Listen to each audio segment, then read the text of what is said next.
monsieur, bonjour et bienvenue dans votre journal d'information de ce jeudi 27 novembre 2025.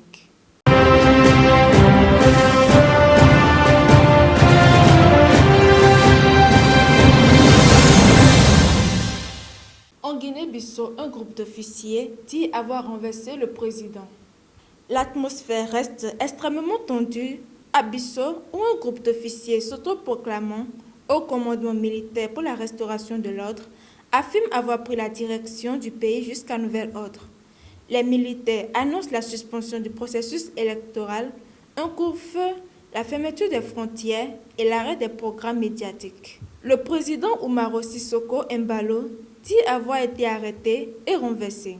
Les putschistes justifient leurs actions par un plan de déstabilisation impliquant des hommes politiques et des barons de la drogue. Plusieurs partis et organisations de la société civile dénoncent un coup d'État simulé pour empêcher la proclamation des résultats de l'élection du 23 novembre.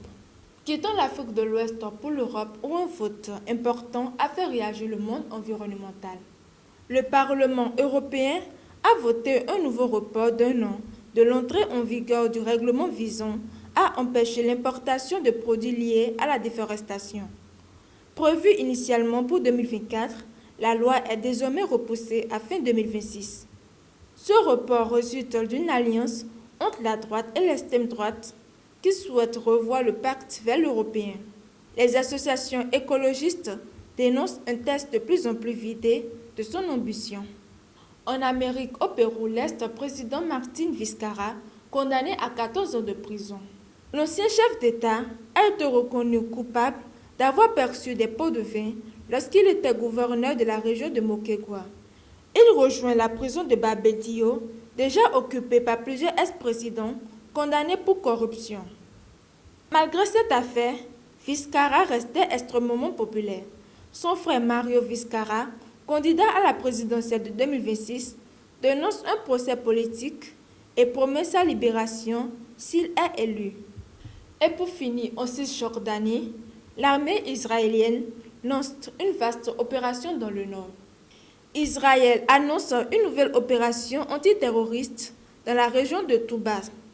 Routes bouclées, bulldozers déployés, arrestations en cours. L'intervention mobilise d'importantes forces militaires. Le djihad islamique affirme se préparer à la riposte. Les violences restent extrêmement élevées en Cisjordanie depuis le début de la guerre à Gaza, avec plus d'un million de Palestiniens tués depuis octobre 2023. Nous sommes à la fin de ce journal de ce jeudi 27 novembre 2025. Merci de nous avoir suivis.